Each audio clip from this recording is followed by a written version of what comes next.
This brings us to the last group of vertebrates that we're going to be looking at, the mammals. The mammals are a really very young group.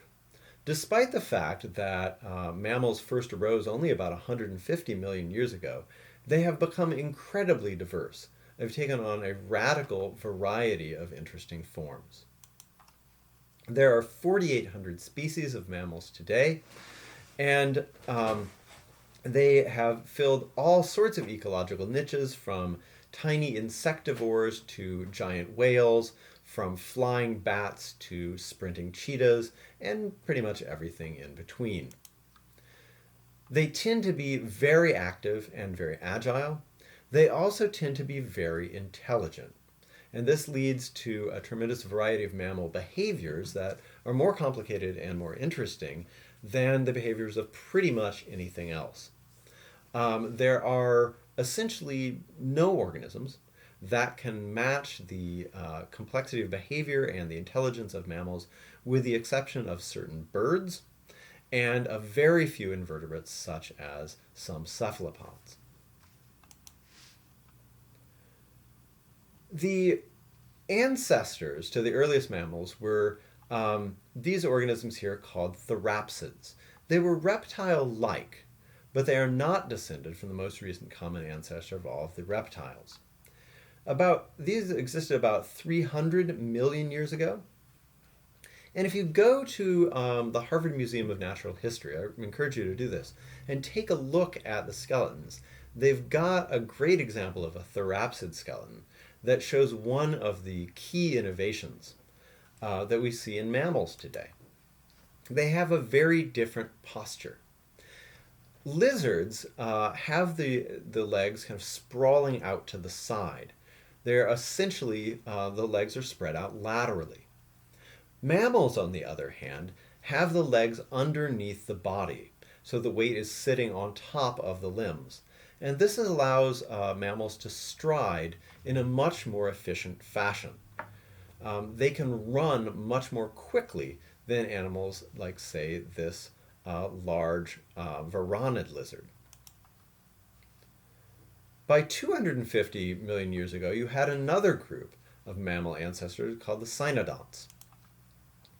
And they evolved the diaphragm, which, together with this new running gait, allowed much more efficient ventilation. And let me explain what I mean by that. When you have a large reptile like that varanid lizard, that monitor lizard that I just showed you, what they do to run is that they move their body from side to side. Unfortunately, when they do that, as this back leg comes forward and this front leg comes backward, it compresses the rib cage on this side, so the animal cannot take a full breath on this side. Unfortunately, when this leg moves forward and this one moves backward, the other side of the rib cage gets similarly compressed. So the animal can never completely expand its lungs while it is running. For this reason, even though there are some reptiles like, say, Komodo dragons that are terrifying sprinters, there are none that are good. No reptiles with this sort of lateral gait, these lateral legs out to the side, in that kind of gait. None of them are efficient long-distance runners. Basically, they can sprint until their tissues run out of oxygen, and then they have to stop to replenish it. On the other hand, if you have the legs underneath the body, as you stride, as you gallop, you naturally open and you naturally expand and contract the rib cage. So, for example, this sprinting dog, when the front legs are backward and the back legs are forward, the lung cavity is completely compressed. It actually helps push the air out of the body. And at the opposite part of the stride, when the front legs are extended forward, the lung cavity is as expanded as it can be. So you get these tremendously deep breaths. This has allowed mammals, as opposed to most of the reptile groups that we know today, to be the champions of long-distance running. They can run faster and farther than any other animal. They also, as a result of being thermoregulators, have managed a much higher metabolic rate. We maintain our body temperatures way above ambient. This essentially speeds up all of our enzymatic reactions, and we have all of our enzymes are essentially fine-tuned to operate at the same optimal temperature. This means that we can run much more quickly and do things more efficiently. It's just that it comes at a tremendous energetic cost. Hair is one of the traits that is diagnostic for mammals. No other animals have this. This is a structure that arises from the epidermal layer. There are these dead cells full of keratin that make up a strand of hair. And you can see how the hair layer starts down here from this epidermal fold that goes deep into the skin. Hair is, of course, mostly for insulation, helping to sustain that body temperature that we depend on. Like the birds, we have a very well-developed circulatory system. Of course, we have a four-chambered heart with a pulmonary circuit and a systemic circuit. Another structure that all mammals have, and is seen in no other organism, are the mammary glands. And those are the glands that the mammalia are named for. Mammary glands are actually modified sweat glands that secrete a substance that is very rich in fat. This is, of course, milk, and it is used to feed the young of all mammal species. Reproduction is the way in which mammals are most strange and where we see the most elaborate innovations. In the ancestors of mammals were egg-laying, and we see the egg-laying trait still today in a couple of different species. There are very few species, the platypus and the echidna, the monotremes, that still lay eggs. The offspring hatch from those eggs in a very undeveloped state. And they move from, after they hatch, they move into a pouch on the mother's body. And milk is secreted just in these general areas within that pouch. And the young lap up that milk until they're strong enough and developed enough to move around on their own. Marsupials are probably more familiar to you. These include most of the mammals that you're probably familiar with from Australia, things like koalas and kangaroos. It also includes opossums, which you can see in the United States. In these animals, the eggshell never gets around to forming. However, the membranes, the extraamniotic membranes, the yolk sac, the amnion, the allantois, and so forth, those all do form.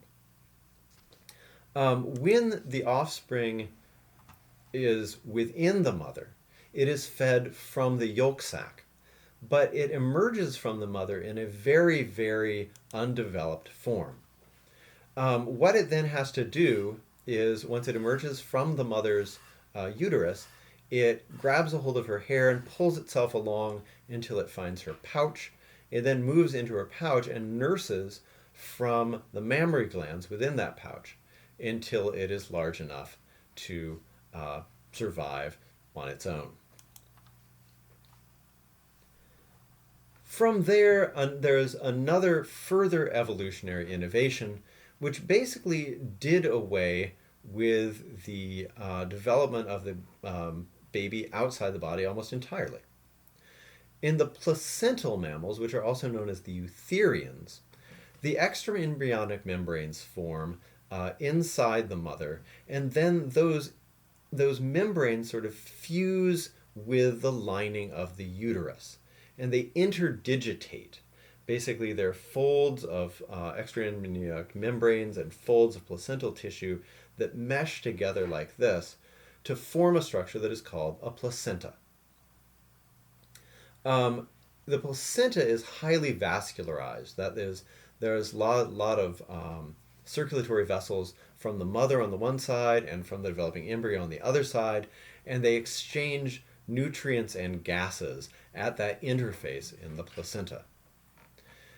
Basically, instead of feeding this developing embryo from the yolk sac and using the extra embryonic membranes to store its waste, what the mother eutherian does is she feeds that offspring directly from her own circulatory system.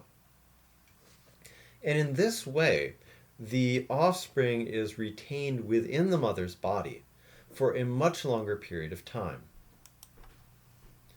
So instead of having this period when the offspring is growing and developing in a pouch hanging from the mother's body on the outside, what eutherians have done is they've evolved so that that whole stage of development is passed still inside the uterus, still inside the mother.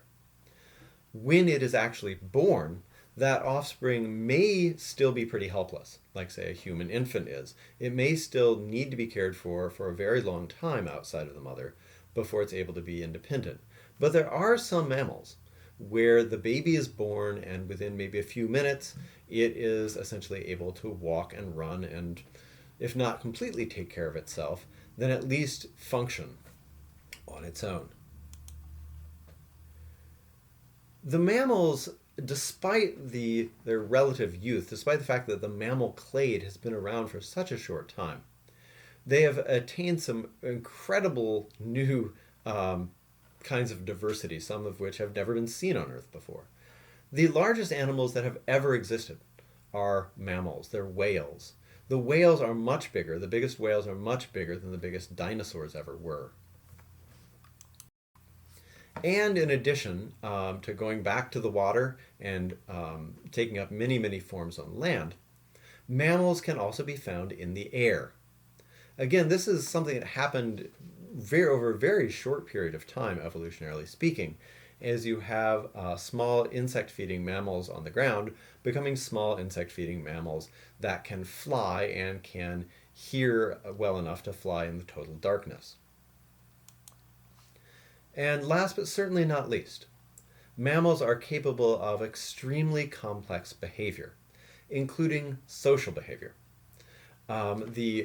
Of course, the primates, including the great apes, are the most impressive display of this. But in general, mammals are capable of much more complex and interesting behavior than the behavior of any of the other organisms that we've seen in this class.